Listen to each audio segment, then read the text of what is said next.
Saya sebagai orang yang baru selesai, sesudah itu nanti kita lihat apakah kemudian saya akan berada di wilayah politik atau wilayah yang lain, kita lihat besok. Jakarta bisa bernapas dengan lega. Banyak bukti kalau Anies memang nggak bisa kerja.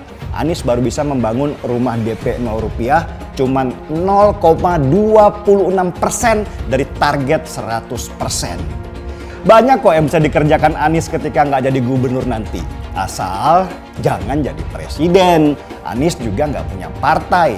Jadi dia akan susah untuk memainkan irama supaya namanya tetap eksis di dunia politik. Ini mungkin saran saya buat Pak Anies ya. Kalau sudah nggak lagi jadi gubernur. Jadi tokoh agama aja Pak, cerita tentang banyaknya kegagalan Anda saat memimpin Jakarta nanti.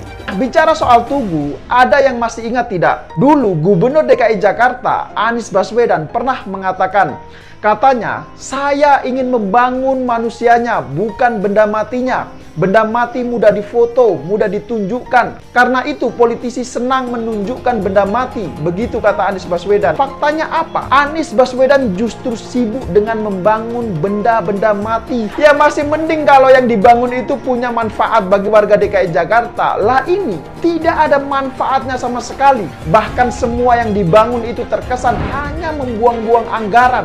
Bahkan uang APBD yang triliunan rupiah untuk Formula E itu sampai sekarang juga tidak ada kejelasan sama sekali. Jujur saja ya, kalau mau bicara soal deretan infrastruktur peninggalan Ahok tentu banyak sekali. Dan itu jelas ada manfaatnya bagi warga DKI Jakarta. Presiden yang sudah 2 periode pada jabatannya berurutan seperti Pak Jokowi ini boleh mencalonkan kembali sebagai calon wakil presiden dalam pemilu. Kemungkinan memasangkan Ketua Umum Partai Gerindra, Prabowo Subianto, itu dengan Presiden Jokowi sebagai calon presiden dan calon wakil presiden di Pilpres 2024. Kebayang nggak? Kalau misalnya Pak Jokowi jadi wakilnya Prabowo, lalu maju Pilpres 2024, pasti nama pasangan ini disingkat jadi Projo. Harapan Anies Baswedan menjadikan Jakarta International Stadium JIS sebagai tonggak keberhasilannya sebelum dia turun tahta gagal sudah. PSSI menyatakan sebagai stadion olahraga masih banyak yang harus dibenahi. JIS tak akan bisa digunakan untuk pertandingan sepak bola internasional. Untuk sementara, Anies harus cukup puas JIS digunakan untuk sholat Idul Fitri dan Idul Adha. Menjadi semacam masjid lah. Di sisi lain, Anies sendiri tak punya jawaban rupanya atas keberatan PSSI. Menurut media, Anies cuma tersenyum ketika ditanya wartawan. Dia bilang dia hanya bisa tersenyum menanggapi pernyataan PSSI tersebut. Dia mungkin hanya bisa tersenyum karena dia tahu dia tak bisa berkomentar panjang. Dan dia tahu dia harus mengubur harapannya melihat JIS menjadi ajang pertandingan sepak bola internasional sebelum dia mengakhiri jabatannya. Ikhlaskan saja ya, Pak Anies. Saudara Anies Rashid Baswedan dan Saudara Insinyur Haji Ahmad Riza Patria, masing-masing sebagai Kepala Daerah dan Wakil Kepala Daerah DKI Jakarta masa jabatan 2017-2022, diusulkan pemberhentian sebagai Kepala Daerah dan Wakil Kepala Daerah khusus Ibu Kota Jakarta. Janji kampanye gubernur yang diimplementasikan tidak terrealisasi, misalnya DP 0 rupiah, program OKOC, naturalisasi sungai, termasuk program mandeknya program air bersih, mandeknya program sampah, dan yang terakhir dan yang sangat penting menurut catatan kami adalah tidak berkualitasnya pelayanan publik. Memberhentikan Saudara Anies pada 16 Oktober 2022 nanti ya, nampaknya berjalan mulus. Nggak ada demo penolakan dari PA 212. Warga Jakarta senang bukan main. Nama 3 figur pejabat yang layak sebagai pejabat gubernur Jakarta sampai 2024 nanti.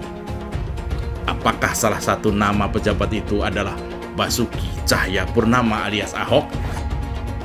Kalau sampai misalnya Ahok yang jadi pejabat gubernur setelah Anies, betapa ada jutaan warga Jakarta akan menyambut dengan gegap gembita kembalinya orang baik yang dijolimi politik kotor pada 2017 lalu. Sebaiknya sebelum lengser, Anies buat acara meminta maaf selama menjadi gubernur. Tentu minta maaf kepada warga Jakarta, kepada orang-orang yang tadinya berharap rumah murah tanpa DP, kepada orang-orang yang tadinya berharap buka usaha dimodalin OKOC, kepada orang-orang yang tadinya mau punya apartemen tapi malah suruh sewa aja, atau kepada anak-anak SD yang ternyata banyak yang DO. Tumbengan digelar merayakan bebasnya Jakarta dari cengkraman manusia kelebihan bayar. Para pendeta membuat penghargaan kepada Anies, Bapak Kesetaraan. Pernah gubernur di DKI mendapatkan penghargaan semacam itu? Baru kali ini. Menurut saya itu luar biasa apa yang dilakukan oleh Anies. Salam. Izinkan saya menyampaikan rasa syukur bahwa berkat atas izin Tuhan Yang Maha Kuasa, dan semoga hari ini menjadi hari bersejarah yang kita akan ingat dalam perjalanan hidup kita. Gubernur, oh haleluya. Terima kasih, terima kasih, terima kasih. Saya berterima kasih kepada Tuhan. Selama 5 tahun kami dipimpin oleh seorang gubernur adil dan benih. Kami akan merasa sangat kehilangan. Anies Baswedan mengunjungi gereja. Yang membuat saya aneh itu justru pernyataan dari pendeta dari gereja yang bersangkutan. Malah menobatkan Anies Baswedan sebagai Bapak Kesetaraan. Tidak layak seorang Anies menyandang gelar Bapak Kesetaraan. Jangan Pak Pendeta ini mencoba menyesatkan masyarakat, mencoba memanipulasi sejarah. Jangan yang hitam dikatakan putih Pak Pendeta. Setelah sebelumnya masjid dipolitisasi, sekarang gereja pun dipolitisasi. Dan tidak punya hak sebagai seorang pemimpin, gubernur memakai stola hanya untuk menunjukkan bahwa dirinya punya posisi yang penting. Dan ini menjadi bukti bagaimana blundernya Anies Baswedan semakin memperkuat citra Anies Baswedan sebagai bapak politik identitas di Indonesia. Tentu saja, kasus dugaan korupsi Formula E melibatkan Anies. Ada alasan mengapa KPK harus memanggil dan menanyai Anies. Anies dalam berita korupsi itu oleh mereka dianggap sebagai pembangunan citra negatif bagi Anies. Belumlah, Anies sedang bersiap untuk maju sebagai capres untuk Pilpres 2024. Kalau Anies ini nggak masuk kali ini, ya sudah, mending KPK aja yang gue dibubarin, karena nggak mampu menahan seorang Anies Baswedan. Di mana-mana yang namanya calon koruptor ketika dipanggil oleh KPK, dia itu nggak pernah mengklaim bahwa dirinya sedang membantu KPK. Nggak pernah gitu. Cuma Anies yang bisa begitu, membantu KPK dengan cara masuk ke dalam penjara. Diundang untuk membantu, kami pun hadir. Untuk membantu menjalankan apa yang dibutuhkan oleh KPK. Isu yang sedang didalami akan bisa menjadi terang benderang dan memudahkan dalam KPK menjalankan tugas. Bapak Ibu, saudara-saudaraku, akhir-akhir ini ramai sekali ceramah seseorang yang melarang kita untuk berteman dengan orang dari agama lain. Sudah 77 tahun negara Kesatuan Republik Indonesia merdeka. Bisa-bisanya masih ada ungkapan yang keluar seperti itu. Saya ingatkan, jangan ada lagi politik identitas.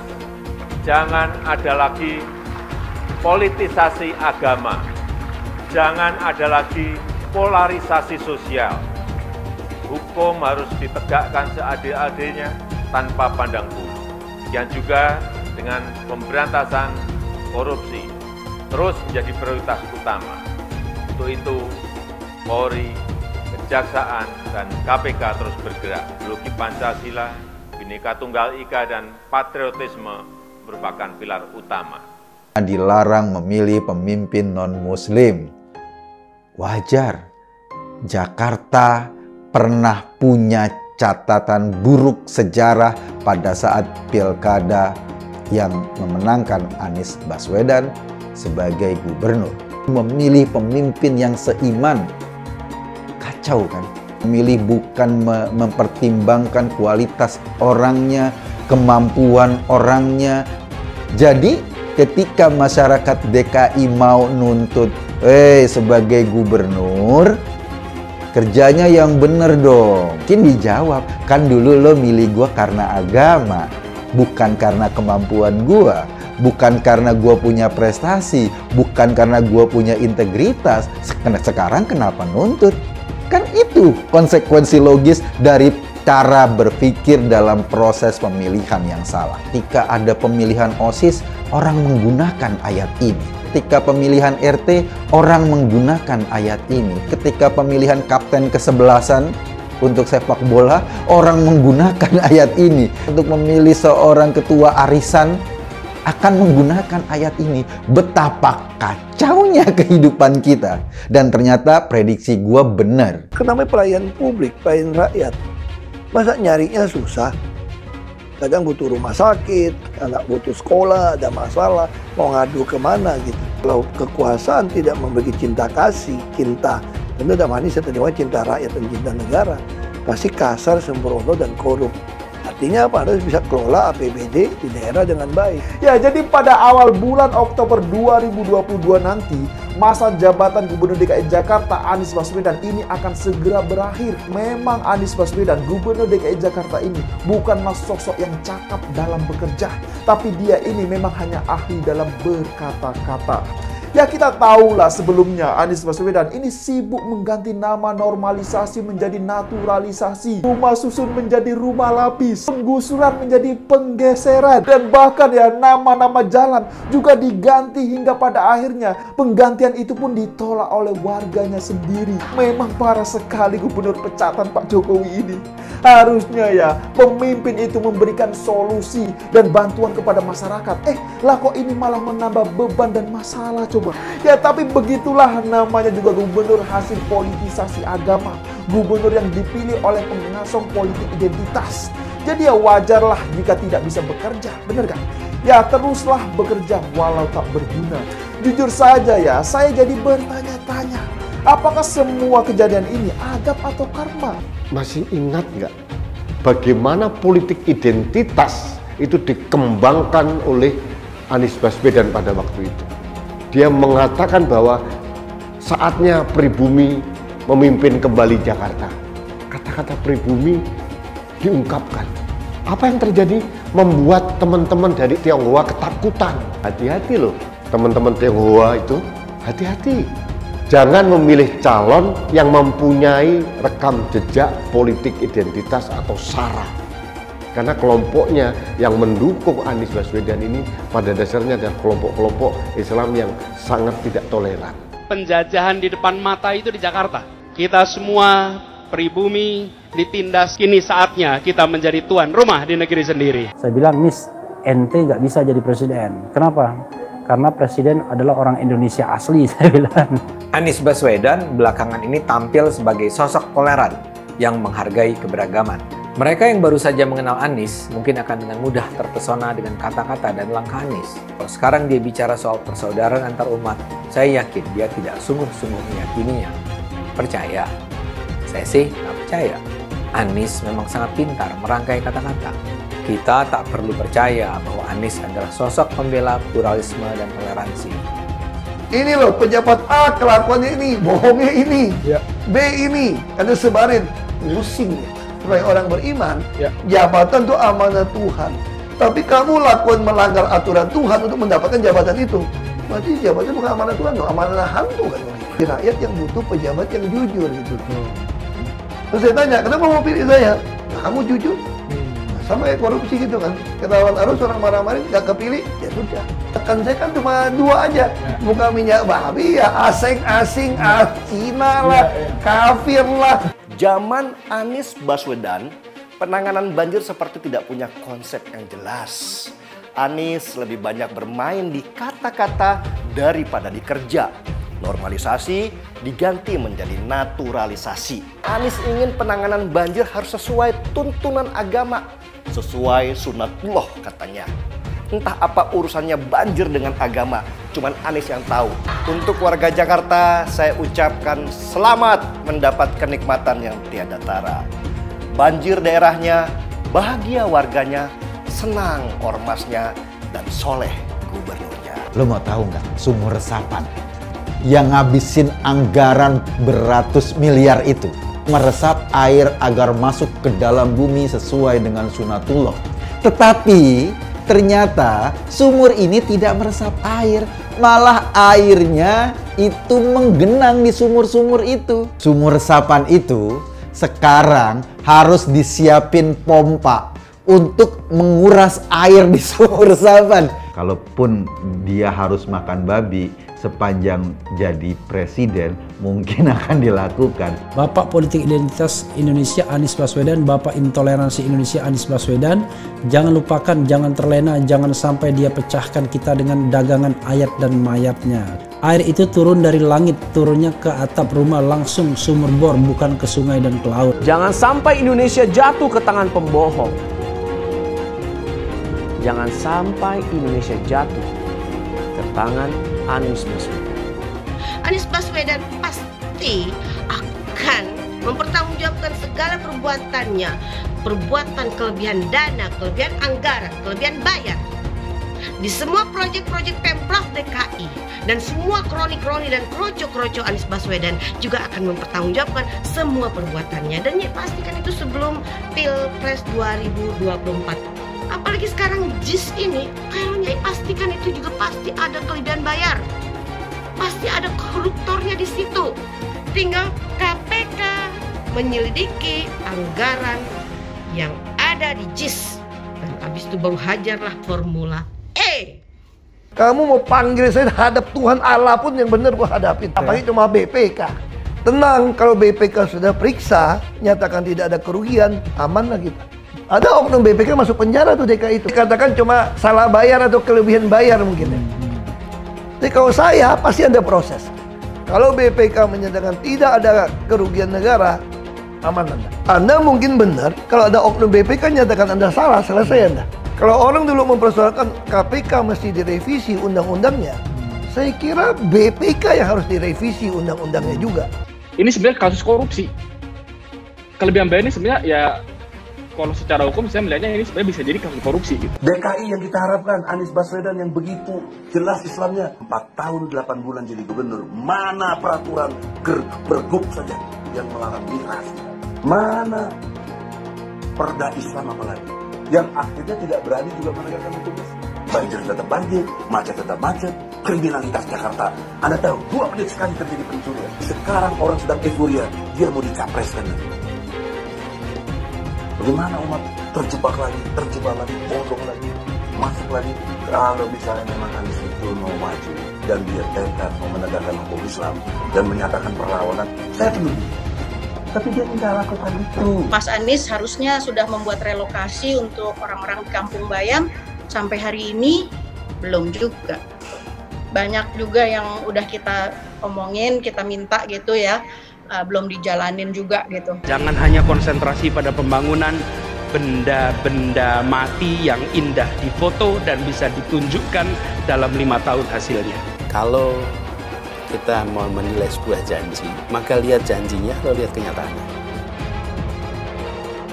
Dulu janjinya apa ya? Jangan panik kalau lawan itu punya terobosan, tawarkan yang lebih baik. Jadi saya memang tidak sedang dalam proses menuju calon wakil presiden, Mas. Saya sedang mengikuti proses untuk menjadi calon presiden dan saya akan konsentrasi ke situ sampai proses ini selesai. Soal presiden bukan soal cita-cita, ini soal misi. Dan untuk soal misi, saya katakan siap, saya akan jalani misi ini. Dan ini melawan sunatullah. Kenapa? Air itu turun dari langit ke bumi, bukan ke laut. Harusnya dimasukkan ke dalam bumi, masukkan tanah. Di seluruh dunia air jatuh itu dimasukkan ke tanah. Bukan dialirkan pakai gorong-gorong raksasa ke laut. Jakarta telah mengambil keputusan yang fatal. Bukan banjir, itu memang parkir air. Bukan banjir, itu memang parkir air. Masyarakat berkeliling dengan membawa toa untuk memberitahu semuanya, termasuk sirine. Ibon 82 miliar. Apa alat transportasi yang dimiliki oleh hampir setiap orang? Alat transportasi yang dimiliki semua orang adalah kaki. Kalau seandainya orang Jakarta percaya Pak Anies jadi gubernur pun, saya berani jamin kok dia akan lakukan normalisasi yang sama seperti saya lakukan kok. Gak usah bohong lah. Jadi ketika air sampai di muara, maka siap untuk dipompa ke laut. Iblis hanya menggoda orang yang beriman. Makanya jarang-jarang orang kafir kerasukan setan. Yang kerasukan setan itu orang baik-baik. Jarang, saya belum pernah nengok Cina kerasukan setan. Pernah tak Ahok itu kerasukan setan? Enggak, setannya juga. Karena sesama setan jarang saling menggoda. Karena di salib itu ada jin kafir. Haleluya. Kepalanya ke kiri apa ke kanan?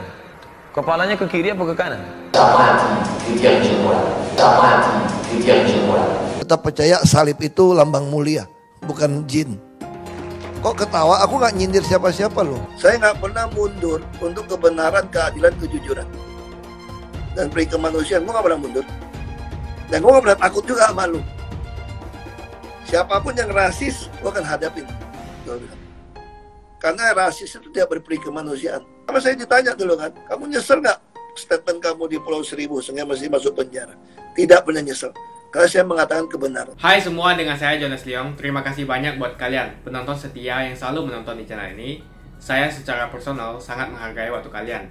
Dan saya sudah menganggap kalian sebagai family karena kalian selalu support di channel ini.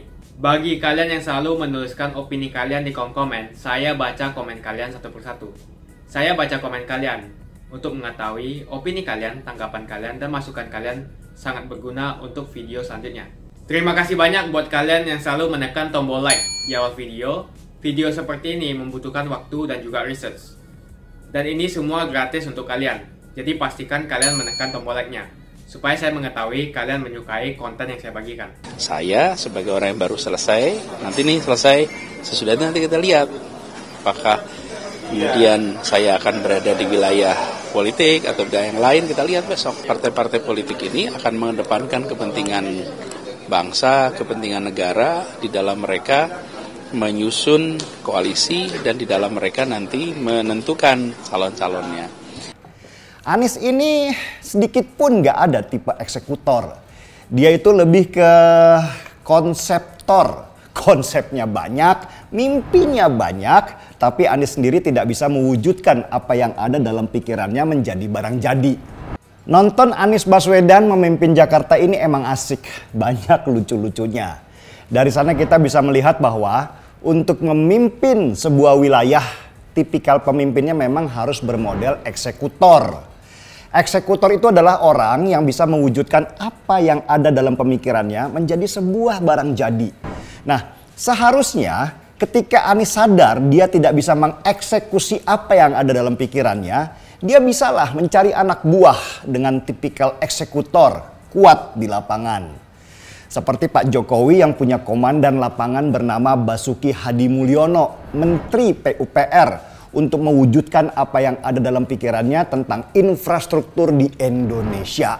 Anies enggak, dia malah lebih senang milih para penjilat di sampingnya.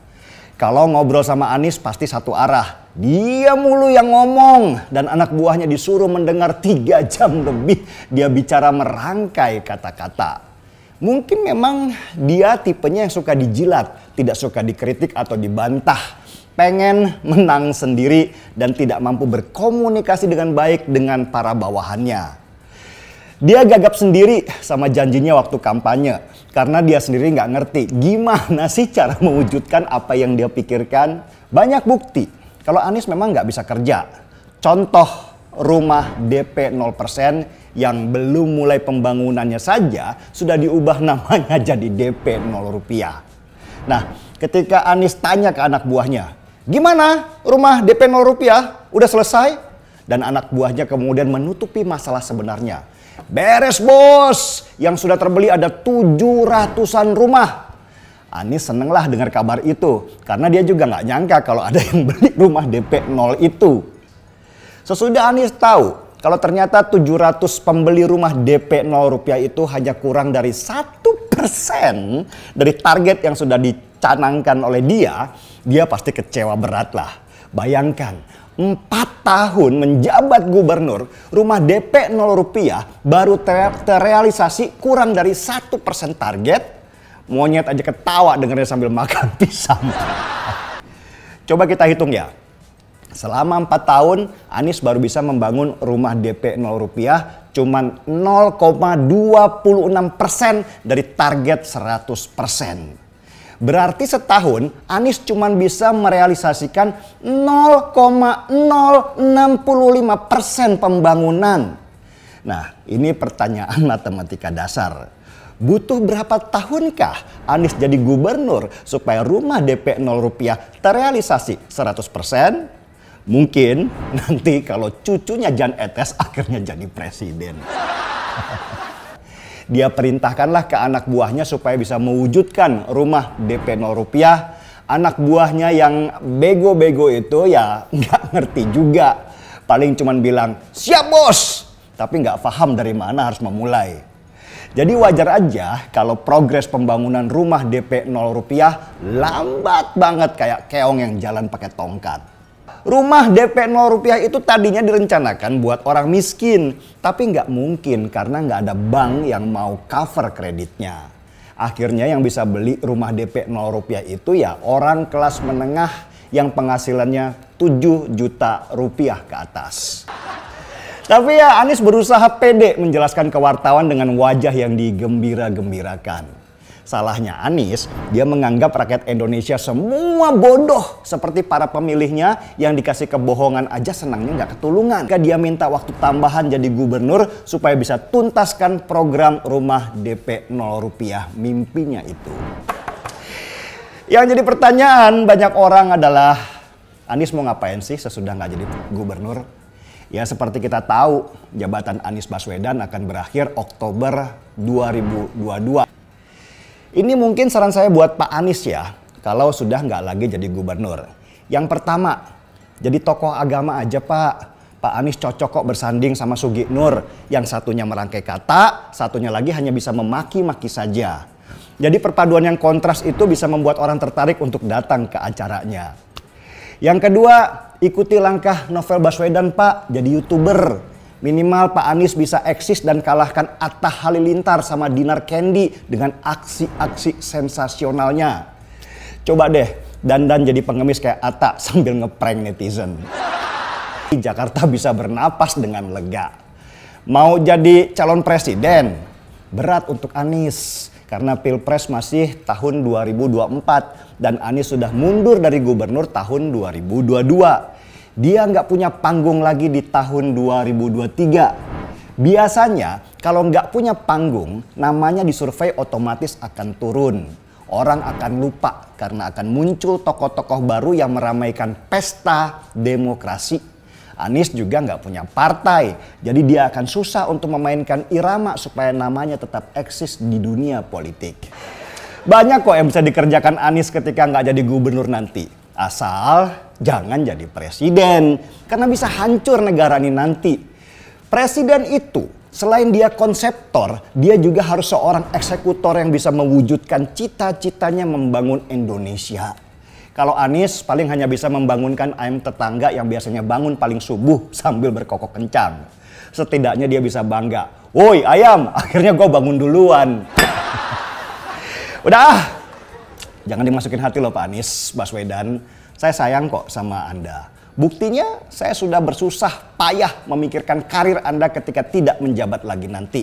Apa tahu kita kelak bisa duduk sambil ngopi-ngopi cerita tentang banyaknya kegagalan Anda saat memimpin Jakarta nanti. Bicara soal Tugu, ada yang masih ingat tidak? Dulu Gubernur DKI Jakarta, Anies Baswedan pernah mengatakan, katanya, saya ingin membangun manusianya, bukan benda matinya. Benda mati mudah difoto, mudah ditunjukkan. Karena itu politisi senang menunjukkan benda mati. Begitu kata Anies Baswedan. Nah sekarang faktanya apa? Anies Baswedan justru sibuk dengan membangun benda-benda mati. Ya saya tahu perkataan itu menyindir Ahok saat itu. Yang mana Ahok pada saat menjadi Gubernur DKI Jakarta, menurutnya lebih fokus kepada benda-benda mati. Dan jika melihat begitu banyak tugu dan benda mati yang dibangun oleh Anies Baswedan, maka menurut saya dia layak diberi julukan spesialis membangun benda mati. Ya masih mending kalau yang dibangun itu punya manfaat bagi warga DKI Jakarta. Lah ini tidak ada manfaatnya sama sekali.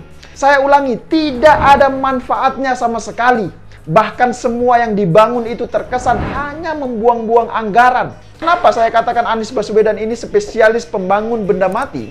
Ya sekarang coba lihat saja, sejak Anies Baswedan ini menjadi Gubernur DKI Jakarta, dalam hitungan saya sudah ada 5 tugu benda mati yang dibangun oleh Anies Baswedan. Tugu sepatu. Nah parahnya ya, baru juga sehari, tapi tugu sepatu yang katanya jadi kebanggaan itu sudah menjadi sasaran coret-coret oleh orang tidak dikenal. Ada juga tugu sepeda yang menghabiskan anggaran hingga 800 juta rupiah. Ada juga peti mati yang entah berapa anggarannya, ini juga tidak jelas. Ini ada tugu batu gabion yang menghabiskan anggaran hingga 150 juta rupiah. Ada tugu bambu getah-getih yang menghabiskan anggaran hingga 550 juta rupiah. Fakta semua ini, saya sih ingin mengatakan bahwasanya Anies Baswedan ini jelas-jelas sedang menjilat ludahnya sendiri. Dulu janjinya akan membangun manusianya, tapi faktanya sampai saat ini dia justru terus sibuk membangun tugu-tugu yang unfaedah itu, yang tidak bermanfaat itu. Hal ini tentu jauh berbeda jika kita bandingkan dengan cara Ahok membangun DKI Jakarta. Misal Ahok membangun simpang susun Semanggi, itu jelas ada manfaatnya. Karena dengan adanya simpang susun Semanggi dapat mengurangi kemacetan di titik tersebut. Dan yang paling penting adalah pembangunannya ini tanpa menggunakan anggaran pendapatan dan belanja daerah atau APBD DKI Jakarta. Jujur saja ya, kalau mau bicara soal deretan infrastruktur peninggalan Ahok tentu banyak sekali. Dan itu jelas ada manfaatnya bagi warga DKI Jakarta. Contoh misalnya Masjid Fathahillah DKI Jakarta, kemudian ada LRT, kemudian ada lagi underpass Mataram, kemudian ada lagi underpass Mampang Kuningan, kemudian ada flyover Pancoran, dan lain-lain. Jadi perlu saya tegaskan di sini bahwa yang membangun Masjid Fathahillah di Balai Kota itu adalah sejak era Ahok alias Basuki Cahayapurnama. Mungkin ada yang belum tahu berapa sih dana yang dihabiskan untuk pembangunan simpang susun Semanggi ini. Total dananya adalah sebesar lebih dari 345 miliar rupiah. Nah, masalahnya apakah Gubernur DKI Jakarta sekarang paham persoalan seperti ini?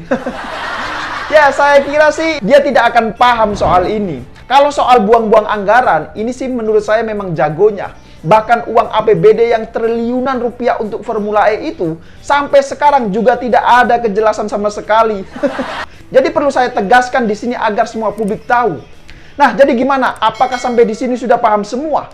Silakan berikan komentar di bawah. Hai teman-teman, kalian tahu tidak? Saat ini kita dengan gampangnya bisa memiliki saham global seperti perusahaan Google, Apple, Facebook, dan lainnya. Kalian tinggal klik link di kolom deskripsi lalu lakukan registrasi. Dan Anda semua berkesempatan untuk langsung mendapatkan welcome bonus. Kalian akan diberikan 1 saham gratis secara acak sebagai welcome bonus. Seperti saham Tesla, Apple, Facebook, atau saham dunia lainnya.